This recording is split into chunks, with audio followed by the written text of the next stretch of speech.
What on earth am I here for? Ilang lalaki natin? 3. Ano ang dahilan bakit tayo nabuhay? To serve God.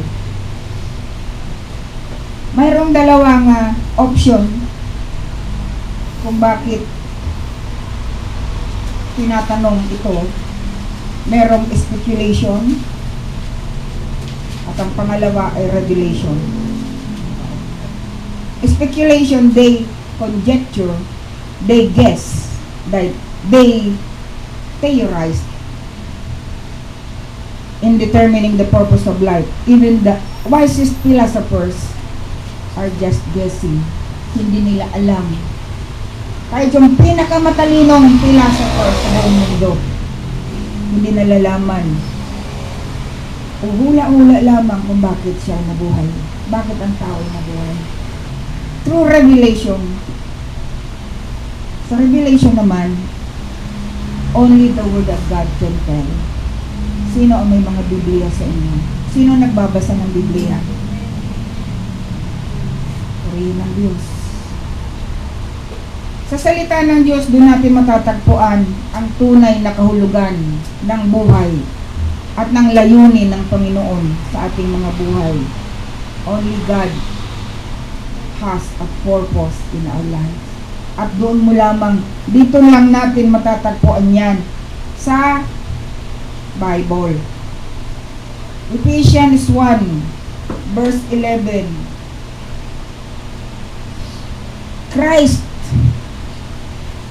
In Christ we have also obtained an inheritance, having been destined according to the purpose of Him who accomplishes all things according to His counsel and will. Naunawa ba natin yun? Yun. Basahin nga natin ng malakas. In Him we were also chosen, having been predestined according to the plan of Him who works out everything in conformity with the purpose of His will. Ang Diyos ay may plano sa ating mga buhay na hindi natin alam. Tanging sa Biblia lang natin matatagpuan. Isa pang verse dyan, Jeremiah 29:11. Kahit tayo hindi natin alam kung ano yun. Sabi ng Jeremiah 29.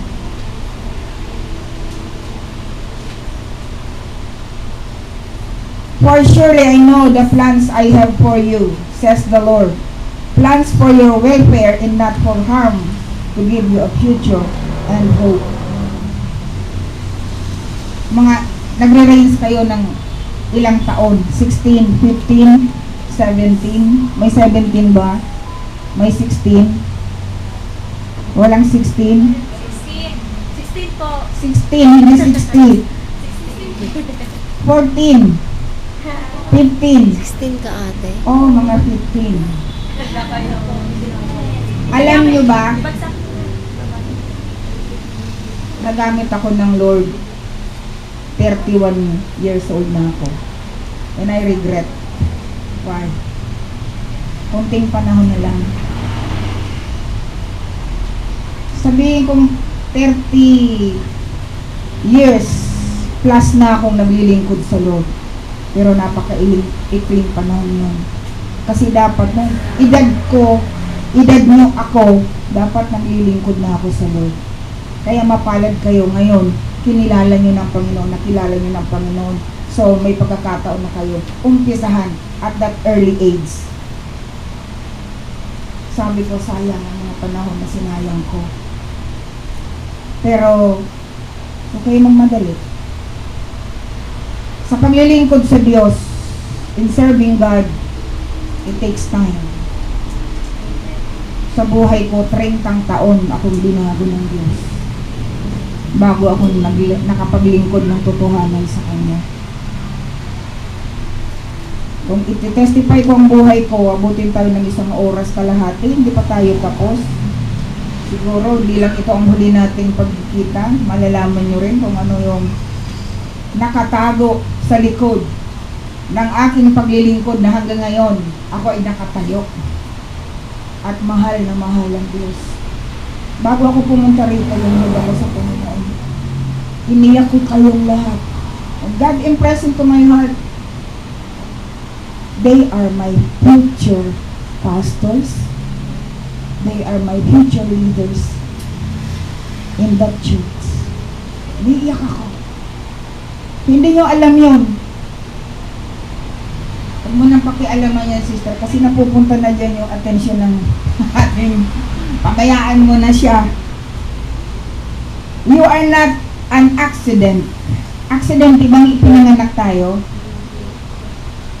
Kung hindi man plinano ng ating mga magulang ang ating paglabas, ang ating pagluwal sa mundong ibabaw, nakaplano sa Diyos. Long before you were conceived by your parents, you were conceived in the mind of God. Bago pa plinano ng ating mga magulang na tayo panganak, nakaplano na sa Diyos. Ang sabi ng Bible, maging bilang ng ating buhok, alam niya. Mas may alam siya kaysa sa ating mga magulang natin. Maging ikaw mismo, tayo mismo, alam ba natin ang bilang ng ating, ang hibla ng buhok na yan, kung ilan? Pero si God, alam niya kung ilan ang buhok sa ulo ng bawat isa sa atin. Ganun tayo kahalaga sa Kanya. Sabi niya, before I formed you in the womb, I knew you. Before you were born, I set you apart. I appointed you as a prophet to the nation. Jeremiah 1:5. Propeta pala ako.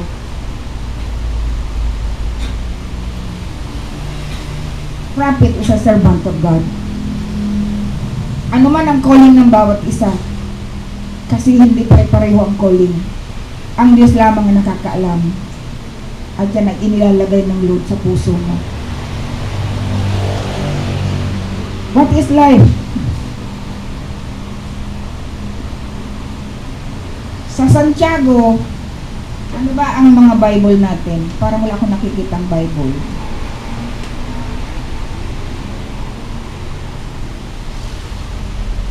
May picture sila, no? Kukunan natin sila ng picture para documentation natin, para bigyan tayo ng Bibles para ipamigay sa kanila. Kasi kailangan may Biblia ang bawat isa. Nakukuha naman, di ba? Hindi po, magpipicture taking Mamaya, na lang tayo. picture taking mamaya, sige. James 1. Kasi ang binabasa ko, kailangan, meron din kayo. Di ba? Alay mo, yung binabasa ni Sister Esther ay, ano na kaya yan? Kailangan yung binabasa ko, nagbabasa rin, sabay tayong nagbabasa. James 1:12.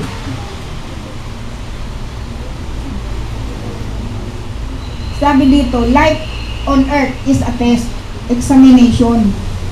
Sa school, di ba, hindi tayo papasa sa second grade o kaya from first year to second year to third year kung hindi tayo pumapasa sa exam. Ang buhay daw sa mundo ay examination. May trials and tribulation na dadaanan. Blessed is anyone who endures temptation, such a one has stood the test and will receive the crown of life that the Lord has promised to those who love Him. Meron tayong lalampasan, pagtatagumpayan na pagsubok sa buhay. Sabi ko nga, ang panginlingkod sa Lord ay hindi pagmamadali. Kapag hindi ka nabago ng Panginoon at hindi ka nagpabago sa Kanya ng totohanan, hindi lang sa bibig, kundi sa puso at sa karakter, hindi mo papaglilingkuran ng Panginoon. Alam ko na merong mga desire ang puso natin na mapaglingkuran siya. Narating nyo na ba yung stage ng buhay nyo? Umiiyak kayo, tinatanong yung Diyos, paano kita mapaglilingkuran? Panginoon? Naranasan nyo na yun? Na halos hindi kayo makakatulog. Umiiyak kayo. Minamahal mo ang isang Diyos na hindi mo nakikita. Bakit? Nandun sa puso, nangungusap. Kailangan mong lampasan ng mga pagsubok. Kapag sinusubok ka na, ang unang-unang matinding pagsubok, pamilya. Yung pagbabawalan ka ng iyong mga magulang. Ganitong oras ka na naman umuwi, saan ka na naman galing? Pumunta ka na naman doon. Ang sakit nun. And yet, hindi mo kayang sundin sila na huwag pumunta rito. Bakit? Ang iniisip mo, yung kaligtasan ng iyong mga mahal sa buhay. Sino yung nag-iisip ng kaligtasan ng kanyang mga magulang?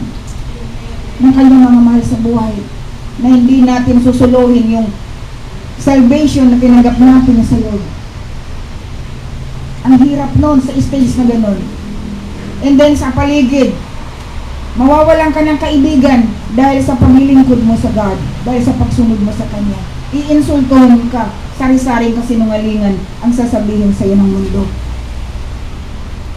And you have to trust God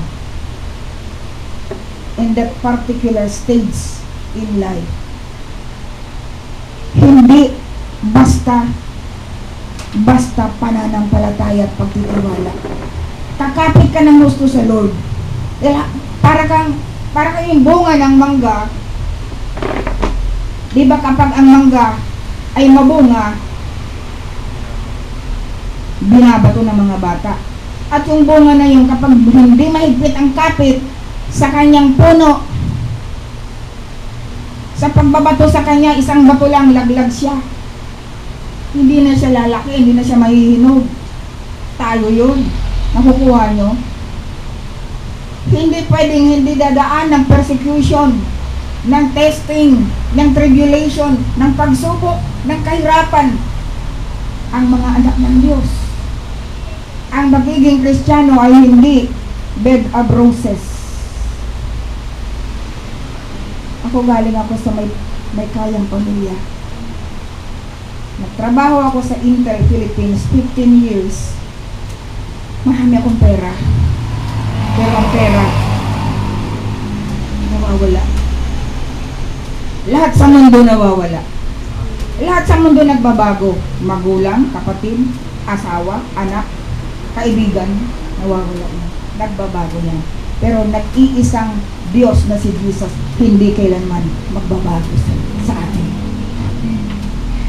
Dadamay siya. Lalong-lalo na kapag nasa ilalim ka na. Yun yung tunay na pagtitiwala sa Kanya. Genesis 1:28. Di ko na babasahin nyo na lang. Pakisulat sa inyong notebook. Dahil siguro naman may Bible kayo sa bahay. Huwag yung kalilimutan na magdala ng Biblia.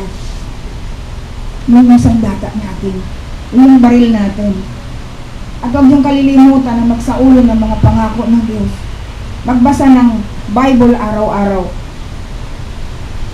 Another verse is 1 Corinthians. 1 Corinthians 4:6. 1 Corinthians 4:2. Matthew 25:14-29. Pangatlo, life is a temporary assignment. Psalms 39 verse 4. Basahin natin. Psalms 39 verse 4. Anong sinasabi doon? Life is just a temporary assignment.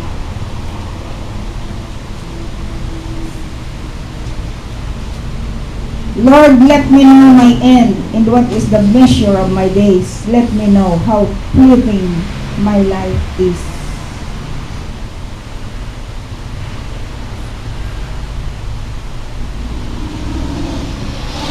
Lahat ng tao, naniniwala ba tayong lahat ng tao namamatay? Walang taong hindi namamatay.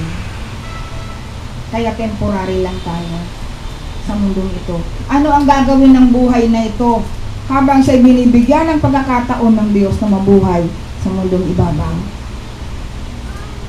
Psalms 119 verse 19, Philippians 3, 19 to 20.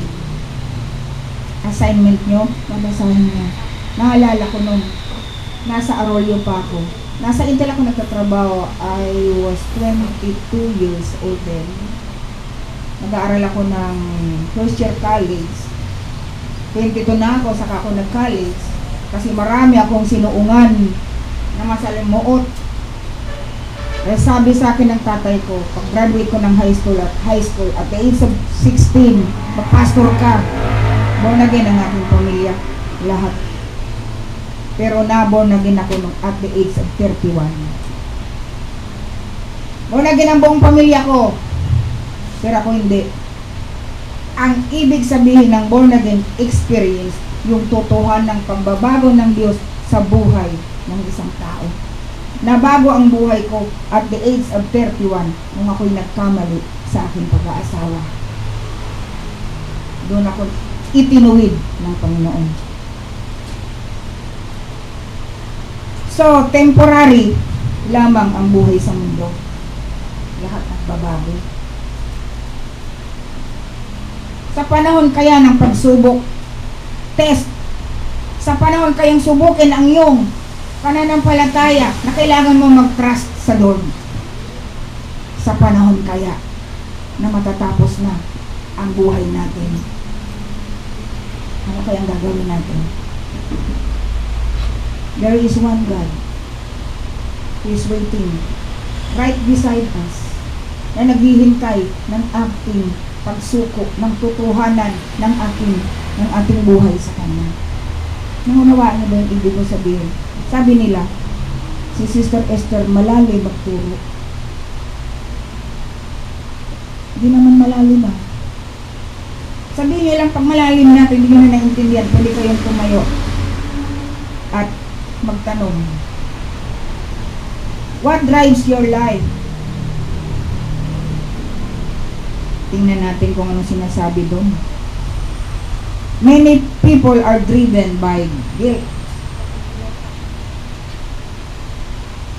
Psalms 39 verse 4. Purihin ng Diyos. They spend their entire lives running from regrets and hiding their shame. Guilt-driven people are manipulated by memories. Walang hindi nagkasala. Maliit pa tayo at the age of 7 na alam na ang tama at mali. Nagkakasala na ang bata. 7 above, diba? At meron na mga failures, meron na mga sama ng loob na dinaanan. Yung guilt feelings, na pag naaalala mo yung kasalanan ginawa mo, pinapaalala at inuukil-kil ng kaaway sa utak mo, samantalang pinatawad ka na ng Diyos, nabubuhay pa rin doon sa nakalipas. Is it resentment or anger? Kung ang karanasan na yon ay nakakagalit, nakakainis, nakakahiya, ikaw lang at ang Diyos nakakaalam. Maging kaibigan mo, best friend mo, hindi mo kayang i-confess sa Kanya. Diyos lang nakakaalam kung anong sikreto yun.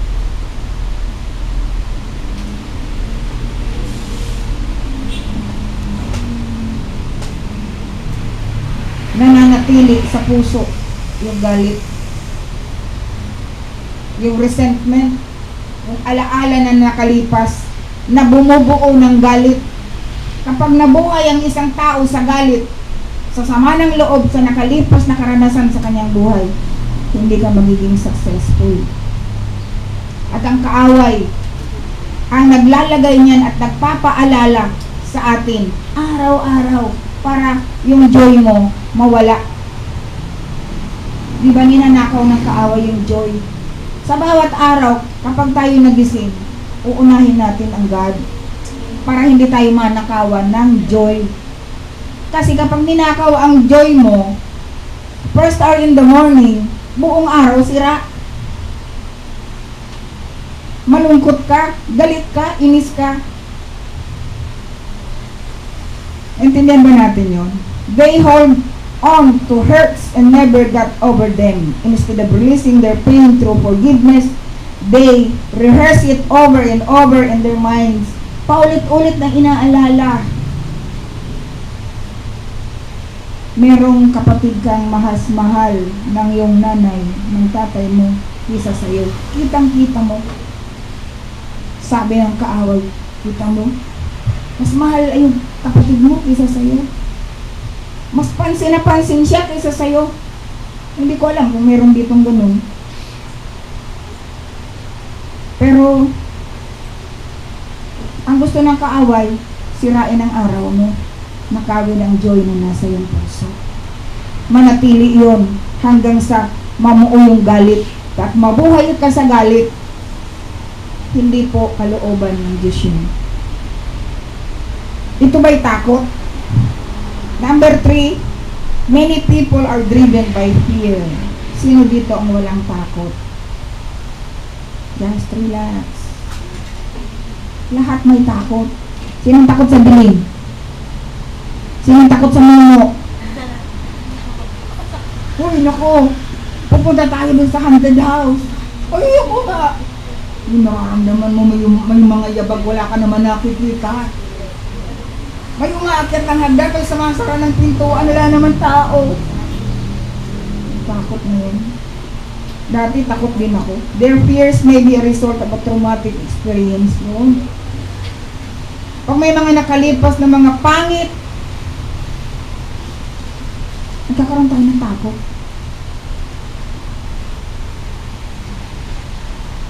Takot na nagmumula sa kaaway. Ang takot ay hindi po galing sa Diyos.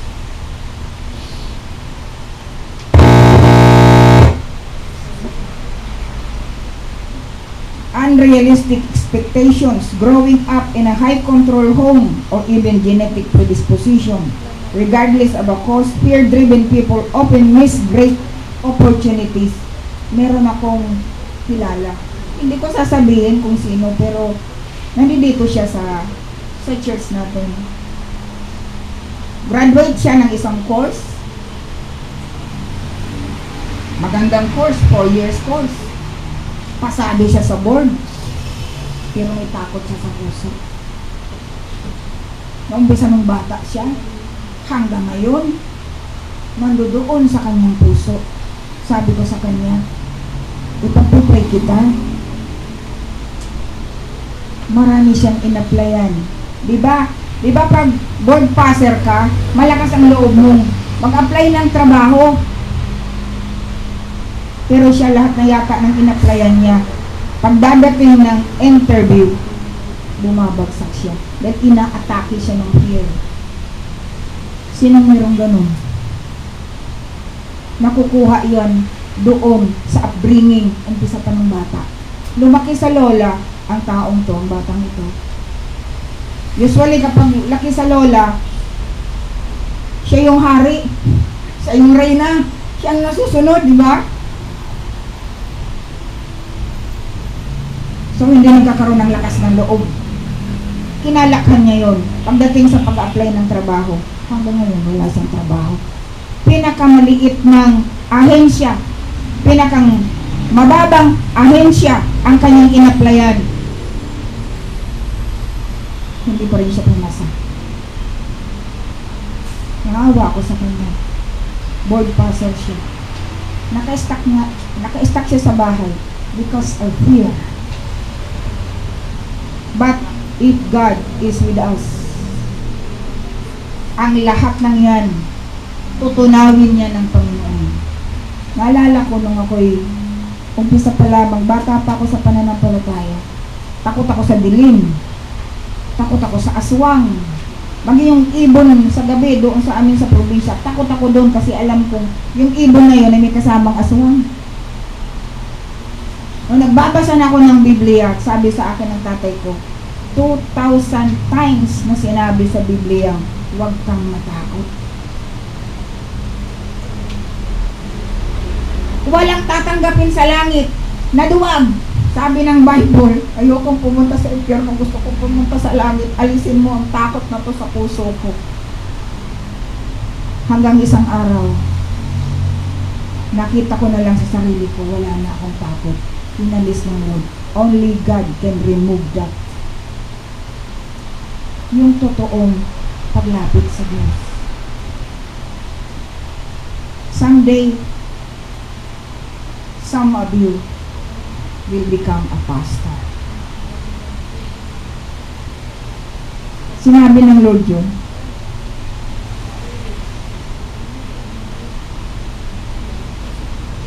Pangatlo, pang-apat. Ano ang nagdadrive sa atin? Materialism. Dinaanan ko lahat ng ito. Meron akong trabahong maganda. May negosyo ako sa loob ng company. Hindi sila makatakas sa akin dahil nandun ako sa Bandy Clock para maningil tuwing araw ng sweldo. Ang sweldo ko natatambak lang sa bangko. Hindi ko nagagalaw dahil marami akong bracket sa loob. Pero hindi naman ako nagpa-5-6. Takot ako dun. Kaya hindi problema sa akin ang pera. May pagka-materialism din ako. Kapag nakakita ko ng damit na gusto ko, hindi ako makakatulog hanggat hindi ko nabibili yun. Bibilin at bibilin ko yun.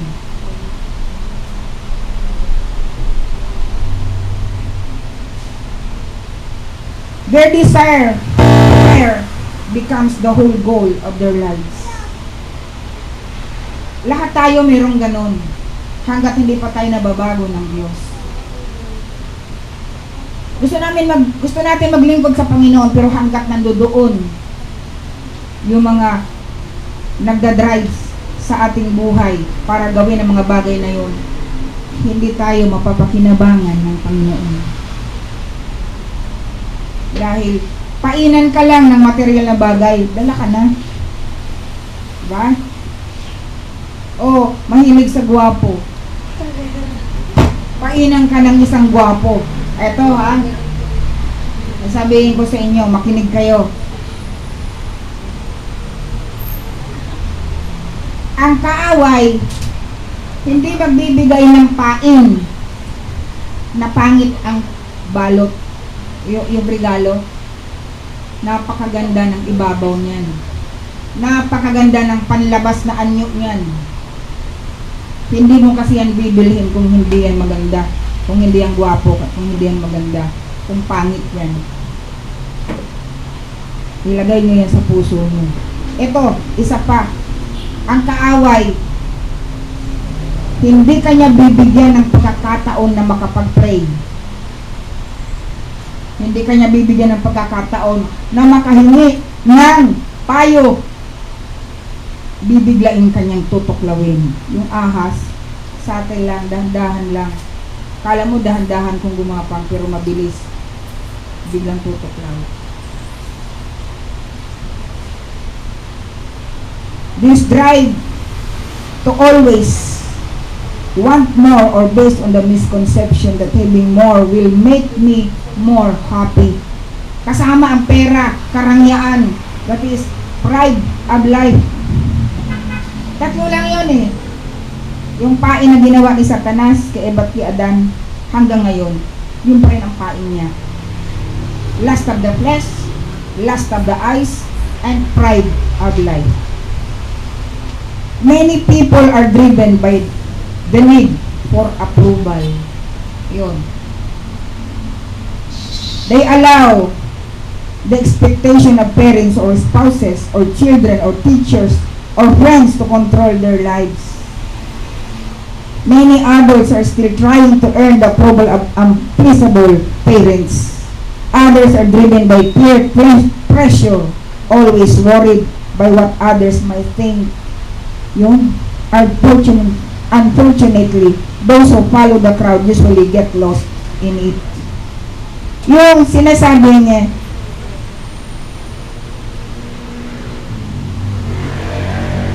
others are driven by peer pressure, always worried by what others may think. Gandang hapon po, Pastora. Yung nag-aalala ka lang, sasabihin ng iba, aaten ako ng ESCOM. Tapos may prosecutor ka doon, naka-classmate. Iniinsulto ka lagi, iniinis ka lagi. May lagi silang sinasabi kapag umaaten ka dito. Diba? Iniisip mo yun, persecute na naman ako. Hindi kaya ako umaten. Iisipin mo yung sasabihin ng ibang tao. Pero yung nag-i-expect sa'yo sa lugar na to, this is Jesus. Bibiguin natin dahil may sasabihin yung ibang tao. Never po natin gawin yan. Uulitin ko. Umiiyak ako kanina. Umpisa na ako inanalangin hanggang natapos. Tulo ng tulo ang luha ko. Why? They are my future pastors. They are my future servants. Kayo lang. Hindi kami mananatili dito yung edad kong 54 years old. 20 years from now, nandito pa ako. Kayo ang papalit sa amin. Kayo ang tatayo dito. Kayo ang maghahayag ng salita ng Diyos. Kayo ang mananalangin. Kayo ang gagawa ng ipagagawa ng Panginoon according to you. What is your life? Pause.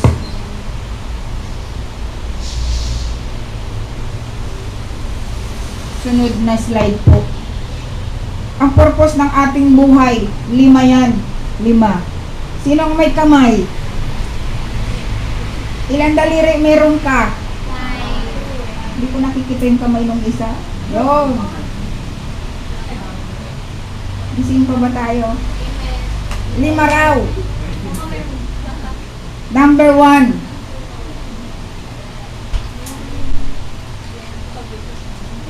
Makikita mo yon sa Matthew 22:37 to 39. Matthew 22. Sabi ko na kasi, may Bible dapat tayo eh. For I know the plans.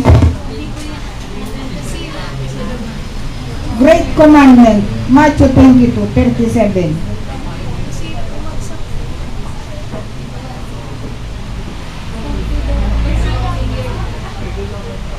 He said to him, you shall love the Lord your God with all your heart, and with all your soul, and with all your mind. Sino ang nagmamahal sa Diyos? Amen.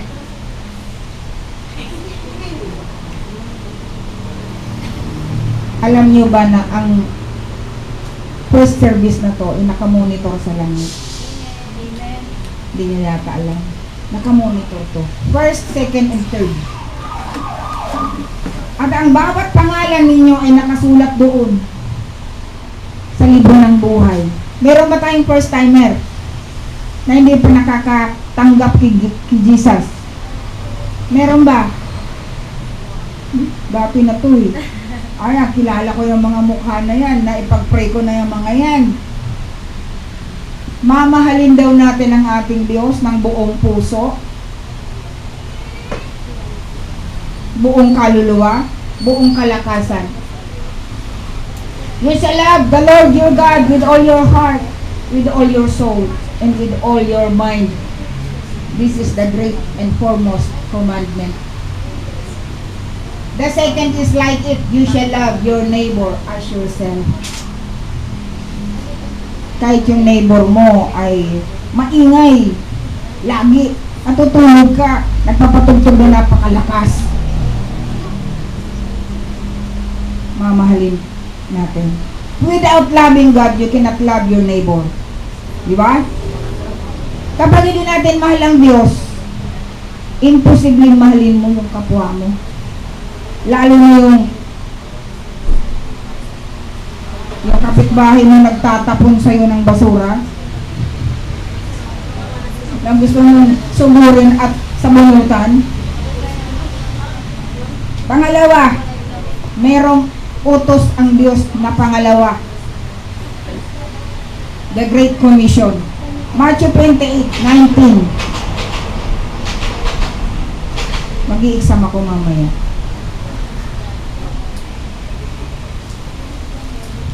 Matthew 28. Marami tayong bibigyang Bible dito, Pastora. Iisa lang ang may Bible eh. Klase ng mga Bible.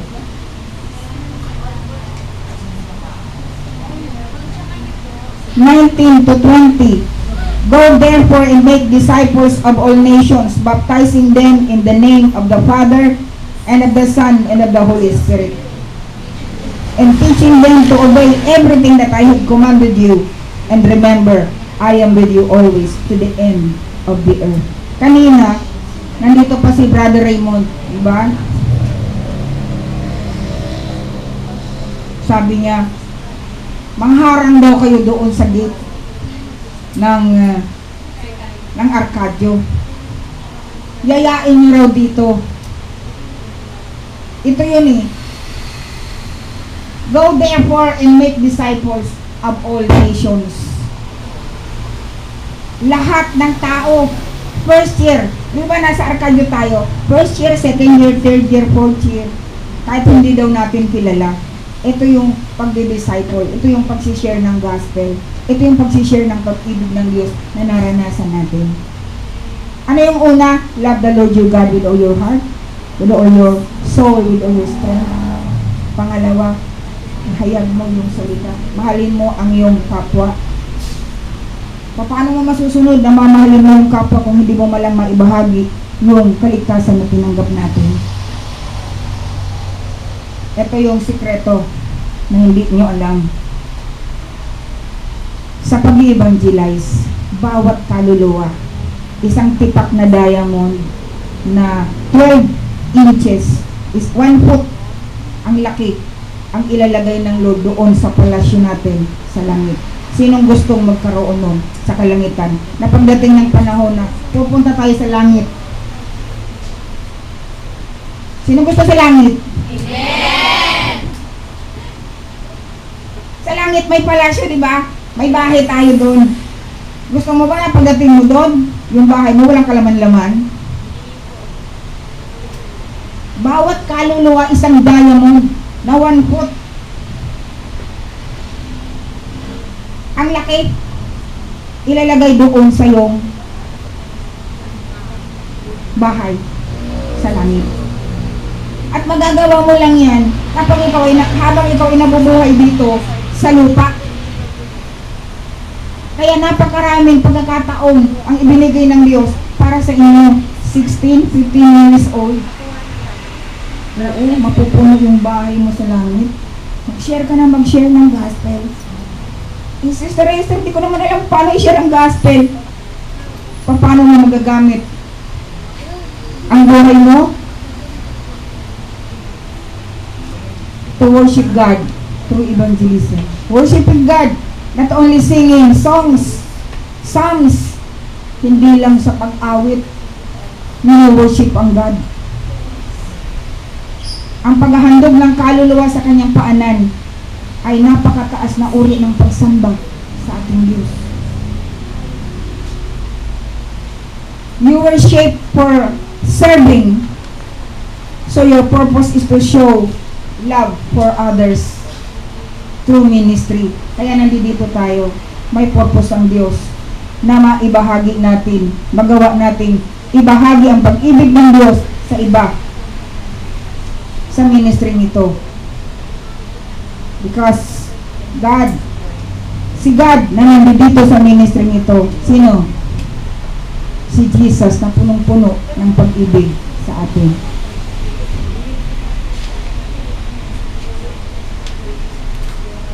Mamaya po. Pangatlo, go and make disciples. You were made for a mission. Ginawa tayo ng Diyos, pinahintulutang mabuhay. Dahil may mission tayong gagampanan. Ano yun? Evangelism. We were formed for God's family. So your purpose is to identify with His church through fellowship. Saan tayo mamumuhay at lalago? Ano yung church natin?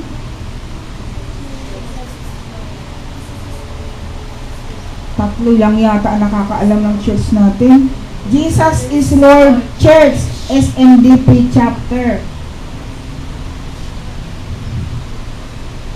Teach them to do all things. You were created to become like Christ. We are created to become like Christ. Hindi tayo tatanggapin sa langit kapag hindi tayo sumunod sa kanyang salita. Si Jesus po ay sumusunod sa kanyang salita. Si Jesus ay sumusunod sa Father God. No one can come to the Father except through Jesus. Si Jesus po ang kanyang mga pangaral, ang kanyang salita, ang ating pag-aaralan sa lugar na ito. Kaya tayo ay naririto dahil may purpose ang Diyos na tayo ay magamit someday.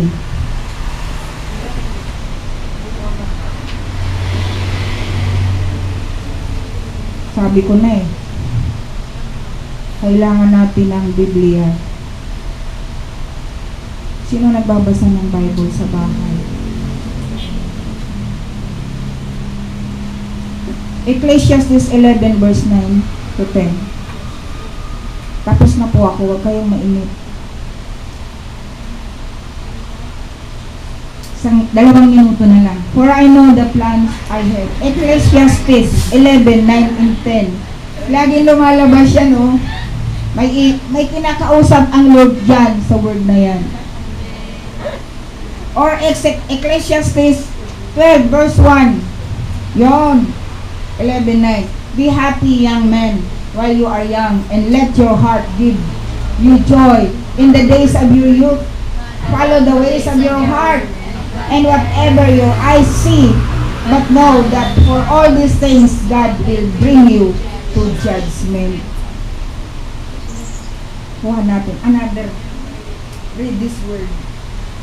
Sige, malakas po. Remember your Creator in the days of your youth, before the days of trouble come and the years approach, when you will say, I find no pleasure in them. Habang bata tayo, alalahanin natin, paglingkuran natin ng Diyos habang may panahon pa.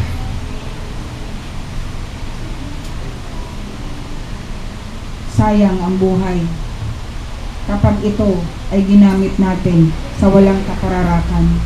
Ang buhay sa mundo ay temporary lamang. Ngunit sa langit, ang buhay ay walang hanggan.